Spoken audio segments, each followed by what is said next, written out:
Morning to all, welcome to my channel గుండెపడ vlogs. ఈరోజు నటి తులసి గురించి తెలుసుకుందామండి. తులసి శివమణి తెలుగు సినిమా నటి తులసి తల్లి సినీ నటీమణులు అయిన అంజలీదేవి గారికి, మహానటి సావిత్రి గారికి మంచి స్నేహితురాలు. వీరు తులసి వాళ్ళ ఇంటికి తరచూ వస్తూ ఉండేవారు. అప్పట్లో తులసి చురుకైన పిల్ల అని గమనించి సినీ రంగంలోకి బాగా రాణించగలదని అనుకున్నారు. భార్య సినిమాలో నిర్మాత ఒక బాలనటి కోసం వెతుకుతుండగా వాళ్ళు తులసిని ఆ పాత్రకై సిఫారసు చేశారు. అప్పటి నుండి అనేక సినిమాల్లో బాలనటిగా నటించారు. ఆ సినిమా షూటింగ్ సందర్భంలో దాసరి నారాయణరావు గారు తులసి యొక్క నటన నచ్చి ఇతర నిర్మాతలు కూడా రికమెండ్ చేశారు. బాలనటిగా తులసి 1.5 ఏళ్ల వయస్సులోనే భార్య చిత్రంలో రాజబాబు గారికి కొడుకుగా చలనచిత్ర రంగంలో ప్రవేశించింది. 1977లో విడుదలైన చిల్లర కొట్టు చిట్టమ్మ సినిమాలో చిన్నప్పటి జయచిత్రగా నటించి మంచి పేరు తెచ్చుకున్నారు. అయితే సీతా మహాలక్ష్మి చిత్రంలో నలుగురు దృష్టిలో పడ్డారు. ఆ చిత్రంలో తులసి పాత్రపై 3 పాటలు చిత్రీకరించడంతో ఈమె పోషించిన పాత్ర ప్రధాన పాత్ర అయింది. సీతా మహాలక్ష్మి సినిమాలో కొన్ని చిన్న నృత్య సన్నివేశాలలో తన నృత్యాన్ని తానే రూపొందించుకొని ప్రదర్శించారు తులసి. శంకరాభరణం సినిమాతో తులసి తెలుగునాట ఇంటింటా ఆమె పోషించిన పాత్ర పేరు తులసిరామ్గా పేరు తెచ్చుకున్నారు. ఆ సినిమాలో జేవి సోమయాజులు, మంజు భార్గవుల పాత్రల తర్వాత చెప్పుకోదగ్గ పాత్ర అంటే తులసిదే. కథానాయికగా తులసి తొలి చిత్రం జంజాల గారి దర్శకత్వం వహించిన ముద్దమందారం. ఈ సినిమాలో ప్రదీప్కు మరదలుగా తులసి నటించింది. ఆ తర్వాత వచ్చిన 4 స్తంభాలాట, శుభలేఖ, మంత్రిగారి వియ్యంకుడు, ప్రేమించు పెళ్ళాడు సినిమాలలో ద్వితీయ కథానాయికగా నటించింది. శుభలేఖ చిత్రం మంచి విజయం సాధించి శుభలేఖ సుధాకర్ తులసిల జంటకు మంచి పేరు రావడంతో ఆ తర్వాత అదే తరహా పాత్రల్లో ఆమెకు అవకాశాలు వచ్చాయి. మంత్రిగారి వియ్యంకుడు, ప్రేమించు పెళ్ళాడు సినిమాలు కూడా విజయం సాధించడంతో తులసి 1 పాటలున్న చెల్లెల పాత్రలకు కూడా బాగా సరిపోతుందనే ముద్రపడింది. ఆ మూస చట్టంలో నుండి బయటపడటానికి పూజకు పనికిరాని పువ్వు వంటి శ్రీ ప్రధాన సినిమాల్లోనూ, శ్రీకట్ట లీలలు వంటి సినిమాలో గ్లామర్ పాత్రలు పోషించినా అవి విజయం సాధించలేదు. అప్పట్లో తులసికి సినీ సంగీత దర్శకుడితో పెళ్లి నిశ్చయమైంది. కానీ చివరి క్షణంలో పారిపోయి వేరే వ్యక్తిని పెళ్లి చేసుకున్నదని సినీ రంగంలో వదంతులు ఉన్నాయి. అయితే తెలుగు సినిమాకు ఇచ్చిన ఇంటర్వ్యూలో ఈ సంగతిని ఆమె ఖండించలేదు. ఆ వ్యక్తి పేరును బయటపడడానికి మాత్రం నిరాకరించింది. తులసి ఒక కన్నడ దర్శక నిర్మాతను కలిసిన మొదటి రోజే పెళ్లి చేసుకున్నారు. తెలుగులో హీరోయిన్గా తులసి నటించిన చివరి చిత్రం 1999లో విడుదలైన కన్నయ్య కిట్టయ్య. వివాహం తర్వాత తెలుగు చిత్రరంగంతో సంబంధాలన్నీ తెంచుకొని సంసార జీవితంలో స్థిరపడ్డారు. తులసి ప్రధానంగా తెలుగు, కన్నడ మరియు తమిళ సినిమాల్లో పనిచేశారు. తర్వాత ఆమె ప్రధాన నటి మరియు సహాయ నటి పాత్రల్లో కనిపించారు. ఆమె తెలుగు, కన్నడ, తమిళం, మలయాళం మరియు భోజ్పురి సినిమాల్లో 300కు పైగా చిత్రాల్లో నటించారు. ఆమెకు 2 నంది అవార్డులు మరియు 1 ఫిల్మ్ఫేర్ అవార్డు అందుకున్నారు. 1967లో 3 నెలల వయసులో తెలుగు భాషలో అరంగేట్రం చేశారు. ఒక సినిమాలోని పాట కోసం ఒక బిడ్డ అవసరం ఏర్పడింది మరియు నటి సావిత్రి తులసి తల్లిని కోరిన తరువాత తులసిని ఉయ్యాలలో ఉంచారు. ఆమెకు స్నేహితురాలు. ఆమె 3 సంవత్సరాల వయసులో ఒక పాటలో కనిపించింది. జీవన తరంగాలలో 1.5 సంవత్సరాల వయసులో ఉన్న ఆమె 4 ఏళ్ల వయసులో పూర్తి స్థాయి నటినయ్యానని తెలిపారు. తులసి 28 సంవత్సరాల వయసులో కన్నడ దర్శకుడు శివమణిని వివాహం చేసుకున్నారు. ఆమె ఇలా చెప్పారు: నేను ఉదయం అతన్ని కలిశాను మరియు సాయంత్రం నాటికి మేము పెళ్లి చేసుకున్నాము. వారికి 1 కుమారుడు సాయి తరుణ్ ఉన్నారు. వివాహం తర్వాత తులసి నటనను విడిచిపెట్టాలని నిర్ణయించుకుంది. మణిరత్నం చిత్రాలతో సహా తెలుగు చిత్రాల్లో అప్పుడప్పుడు మాత్రమే వాయిస్ యాక్టర్గా పనిచేస్తున్నారు. ఆమె కొడుకు 6 సంవత్సరాల వయసులో ఉన్నప్పుడు ఆమెకు అనేక తల్లి పాత్రలు వచ్చాయి. ఆమె మొదట్లో వాటన్నిటినీ తిరస్కరించారు. కానీ చివరికి కన్నడ చిత్రం ఎక్స్క్యూజ్ మీలో సంతకం చేశారు. దీనికి ఆమె దివ్య స్పందనకు తల్లిగా నటించారు మరియు అది పెద్ద విజయాన్ని సాధించింది. ఆ తర్వాత ఆమె కన్నడలో సంవత్సరానికి 3 సినిమాలు చేస్తూ వచ్చారు. తులసి ప్రధానంగా తెలుగు మరియు తమిళ చిత్ర పరిశ్రమలో తల్లి పాత్రల్లో నటించడం ప్రారంభించారు.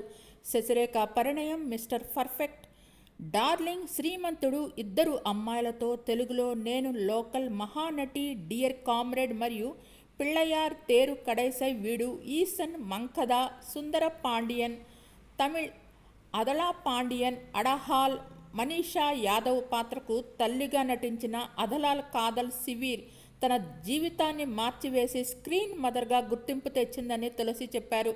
పన్నయ్యారుం పద్మినియుంలో చెల్లెమ్మ పాత్రలో ఆమె చేసిన పాత్రకు కూడా ప్రశంసలు లభించాయి మరియు ఆమె కెరీర్ బెస్ట్ పర్ఫార్మెన్స్ అందించిందని విమర్శకులు కూడా పేర్కొన్నారు. ఉత్తమ బాలనటిగా సీతా మహాలక్ష్మి సినిమాకు గాను 1978లో నంది అవార్డు అందుకున్నారు. ఉత్తమ బాలనటిగా శంకరాభరణం సినిమాకు గాను 1980లో నంది అవార్డును అందుకున్నారు. ఉత్తమ సహాయ నటిగా ఫిల్మ్ఫేర్ అవార్డు కన్నడ సినిమాలో జోష్ సినిమాకు గాను అందుకున్నారు.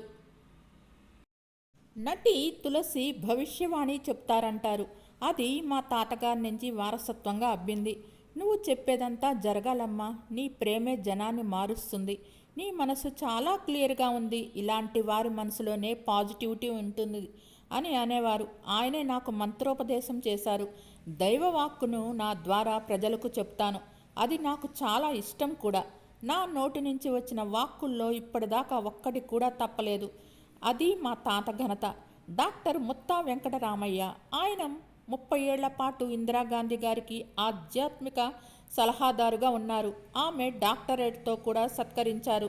ఇందిరాగాంధీ మరణానికి 2 ఏళ్ల ముందు ఢిల్లీ నుంచి చెన్నైకి తిరిగి వచ్చారు. రాధాకృష్ణ స్వామీజీ తన తర్వాత పీఠానికి తాతగారినే ఉత్తరాధికారిగా అనుకున్నారు. అప్పటి నుంచి ఆయన దురలవాట్లు మానుకొని భక్తి మార్గంలోకి వచ్చారు. పూర్తిగా ఆధ్యాత్మిక మార్గం పట్టారు.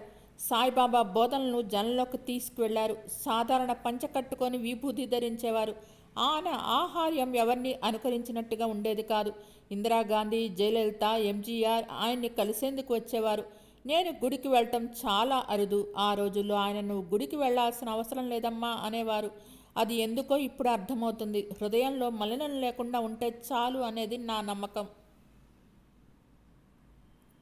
గారు సినిమాల్లో నటించడం మానేశారు పెళ్లి తర్వాత. హీరో అథర్వ తాతగారు కన్నడలో పెద్ద ప్రొడ్యూసరు. ఆయనకు శంకరాభరణంలో నా నటన అంటే చాలా ఇష్టం.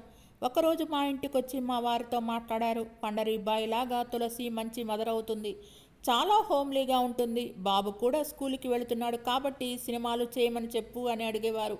మధ్యలో కోనా వెంకట్, సుహాసిని మణిరత్నం హీరోయిన్ పాత్రలకు డబ్బింగ్కి పిలిచేవారు.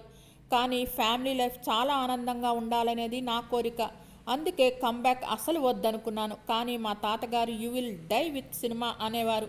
నాకు 16 ఏళ్ల వయసున్నప్పుడే నా సినీ కెరీర్ని ఊహించి ఆయన ఆ మాట చెప్పారు. మేము ఉండేది బెంగళూరు కావడంతో ఆయన కోరిక మేరకు కన్నడ సినిమాల వరకు చేస్తానని చెప్పాను. తర్వాత వివి సత్యనారాయణ గారు ఫోన్ చేశారు. ఆయన జంజాల గారి దగ్గర అసిస్టెంట్గా ఉన్నప్పటి నుంచి తెలుసు. నా కొడుకులిద్దరూ కలిసి సినిమా చేస్తున్నారు, నువ్వు మదర్ క్యారెక్టర్ చేయాలని అడిగారు. రాజమండ్రిలో షూటింగ్, అక్కడి దాకా నేను రాలేనేమో సత్యం అన్నాను. కానీ ఆయన వినకపోవడంతో చేయక తప్పలేదు. అది మొదలు తెలుగు, కన్నడ, తమిళ చిత్రాలు చేస్తూ వస్తున్నాను. మధ్యలో కొన్ని మలయాళ చిత్రాలు కూడా చేశాను. కంబ్యాక్లో 100 కంటే ఎక్కువ సినిమాలే చేసి ఉంటాను అని తెలిపారు. డైరెక్టర్ శివమునితో 1 డే మ్యాచ్లా నా పెళ్ళైపోయింది. బెంగళూరులో మా తాతగారు కట్టిన బాబా గుడిలో ఆయనతో నా వివాహం జరిగింది. నిజం చెప్పాలంటే ఒక బీదవాడిని పెళ్లి చేసుకున్నా. మా అత్తగారు వేరే వాళ్ళ ఇంట్లో పాచి పనులు చేసేవారు. నేను ఆ ఇంట్లో అడుగు పెట్టాక ఆస్తి వచ్చింది. కాకపోతే మా ఆయన హీరోగా సినిమాలు చేసి అప్పులు పాలయ్యారు. ఓసారి నేను మిణుగుతారా అనే సినిమా రాశాను. దాన్ని మేమే నిర్మించాం. సినిమా హిట్ అయితే బాబా గుడి లోపల ప్రభావళి చేస్తానని మా ఆయన మొక్కున్నారు. సినిమా సూపర్ డూపర్ హిట్ అయింది. 13 కోట్ల లాభం వచ్చింది. కానీ మా ఆయన మొక్కు మాత్రం తీర్చలేదు. దీంతో వచ్చినట్లుగా పోయింది. చాలా లేటుగా ఆయన మొక్కు తీర్చుకున్నారు. ఇకపోతే నేను మొదట్లో బాబాని నమ్మేదాన్ని కాదు. నా తమ్ముడు అర్ధాంతరంగా చనిపోయినప్పుడు సాయిబాబాని చాలా తిట్టాను. అప్పుడు ఒకరోజు తెల్లవారుజామున 3:30 గంటలకు బాబా నా గదిలోకి వచ్చి అమ్మా అని పిలిచి, గత 7 జన్మలుగా నువ్వే నా తల్లి అన్నారు. 6 సంవత్సరాల తర్వాత మళ్ళీ నీ కడుపులో పుడతానని చెప్పారు. ఆయన చెప్పినట్లుగానే తమ్ముడు చనిపోయిన 6 ఏళ్లకు నాకు కొడుకు పుట్టాడు. అతడికి సాయి అని పేరు పెట్టుకున్నాను అని చెప్పుకొచ్చారు. అలనాటి హీరోయిన్ మహానటి సావిత్రి గారి గురించి తెలుపుతూ ఆమె అక్షయ పాత్ర లాంటి వారు. ఎవరు ఏమడిగినా ఇచ్చేసేవారు. కానీ చివరి రోజుల్లో నరకం అనుభవించారు. అలాంటి పరిస్థితి ఎవరికీ రాకూడదు. మహానటి సినిమాలో సావిత్రి తల్లి పాత్ర చేయమని నన్ను అడిగారు. కానీ కుదరలేదు. పిన్ని రోల్ అడిగారు. అప్పుడు కూడా డేట్స్ సెట్ అవ్వలేదు. చాలా ఫీల్ అయ్యాను. తర్వాత సమంత తల్లి రోల్ ఆఫర్ చేశారు. చిన్న పాత్ర అయినా సరే చాలని చేశాను. మా తాతగారు ఎప్పుడూ అంటుండేవారు, హీరోయిన్గా ఫేడౌట్ అయ్యాక అమ్మగా మంచి పేరు తెచ్చుకుంటావు అని. ఆయన చెప్పిందే జరిగింది అని తెలిపారు తులసి. తెలుగు సినిమాల్లో హాస్య పాత్రలతో మంచి పేరు సంపాదించుకున్న ప్రభాస్ సీను కొన్ని సినిమాల్లో విలన్గా కూడా ఆకట్టుకున్నారు. ఈ రోజుల్లో అతను తప్పుడు కారణాల వల్ల వార్తల్లో నిలుస్తూ ఉన్నారు. ఇదే విషయాన్ని స్పష్టం చేస్తూ ప్రభాస్ సీను స్థానిక మీడియా సంస్థతో మాట్లాడుతూ తనకంటే చాలా పెద్దదైన నటి తులసికి మరియు తనకు మధ్య ఏమీ లేదని స్పష్టం చేశారు. మరియు అంతేకాకుండా ఆమె తనకు తల్లి లాంటిదని ఆయన పంచుకున్నారు. వారిద్దరూ 2 సినిమాల్లో కలిసి నటించినంత మాత్రాన వారు డేటింగ్ చేస్తున్నారని అర్థం కాదని ఆయన స్పష్టం చేశారు. కొన్ని మీడియా సంస్థలు వాటిపై తప్పుగా నివేదించిన మాత్రాన ఈ పుకార్లు మరింత బలపడ్డాయని కూడా ఆయన ఎత్తి చూపారు.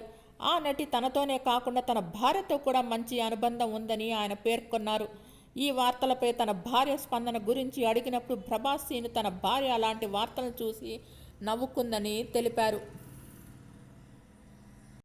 నటి తులసి తెలుగు ప్రేక్షకులకు సుపరిచితమే. డార్లింగ్, మిస్టర్ పర్ఫెక్ట్ సినిమాల్లో ప్రభాస్కు తల్లి పాత్రలో నటించారు తులసి. అటు తర్వాత జులై, శ్రీమంతుడు, బ్రహ్మోత్సవం, ఇస్మార్ట్ శంకర్ వంటి చిత్రాల్లో కూడా నటించారు. నిజానికి ఈమె బాలనటిగా ఎంట్రీ ఇచ్చిందన్న సంగతి బహుశా ఎక్కువ మందికి తెలుసుండకపోవచ్చు. Tollywood all time classical movie శంకరాభరణంలో మంజు భార్గవి కూతురుగా శంకర శాస్త్రి గారి శిష్యురాలి పాత్రలో తులసి నటించింది. దాంతోపాటు భార్య, జీవన తరంగాలు, న్యాయం కావాలి వంటి చిత్రాల్లో కూడా ఈమె నటించారు. హీరోయిన్గా కాకుండా తెలుగులో పలు సినిమాల్లో నటించింది. కానీ అది సక్సెస్ కాలేదు. 1993లో రాజేంద్ర ప్రసాద్ హీరో వచ్చిన కన్నయ్య కిట్టయ్య మూవీ తర్వాత ఆమె టాలీవుడ్లో కనిపించలేదు. వరుసగా కన్నడ సినిమాల్లో నటిస్తూ వచ్చారు. 2010లో ప్రభాస్ హీరోగా కరుణాకరన్ దర్శకత్వంలో వచ్చిన డార్లింగ్ మూవీతో ఈమె టాలీవుడ్కి రీఎంట్రీ ఇచ్చారు. ఇదిలా ఉండగా ఈమె పెళ్లి ఎలా జరిగిందో తెలిస్తే మీరు ఆశ్చర్యపోవటం గ్యారంటీ. ఆమె తన 28వ ఏట కన్నడ డైరెక్టర్ శివమణిని వివాహం చేసుకున్నారు. ఒకే రోజుల్లో అతన్ని చూడటం, ప్రేమించటం, సాయంత్రానికల్లా పెళ్లి చేసుకోవటం జరిగిపోయిందట. 1995లో మదర్ ఇండియా మూవీలో నటించడానికి చెన్నై వెళ్ళాను. అప్పుడు కన్నడ దర్శకుడు శివమణితో పరిచయం ఏర్పడింది. శివమణిని షూటింగ్లో చూసినప్పుడు నాకు ప్రేమ ఫీలింగ్ కలిగింది. అయితే పెళ్లి చేసుకుందాం అని అడిగింది మాత్రం నేను కాదు, శివమణినే. అదే నాకు ఆశ్చర్యం కలిగించింది. దాంతో ఆ రోజు సాయంత్రమే గుడికి వెళ్ళి పెళ్లి చేసుకున్నాం. మా ప్రేమ పెళ్లి కేవలం ఒక్క రోజులోనే జరిగిపోవటం ఎప్పటికీ ఒక మెమరబుల్ మూమెంట్. శివమణి మొదట్లో సిగరెట్ అలవాటు ఎక్కువ ఉండేది. కానీ నాకు ఎలర్జీ అని తెలుసుకొని అతను సిగరెట్ కాల్చడం కూడా మానేశారు అని చెప్పుకొచ్చారు తులసి. ఈ దంపతులకు ఒక బాబు. అతని పేరు సాయి తరుణ్. మీకు ఈ వీడియో నచ్చినట్టయితే లైక్ చేయండి, కామెంట్ చేయండి. Thank you all. Please support and subscribe my channel. 2021లో ఒక చిన్న ఫ్యామిలీ స్టోరీ, 2023లో మ్యాన్షన్ 24 అనే వెబ్ సిరీస్లో కూడా తులసి నటించారు. మీకు ఈ వీడియో నచ్చినట్టయితే లైక్ చేయండి, కామెంట్ చేయండి. Thank you all. Please subscribe and support my channel. గుండెమడ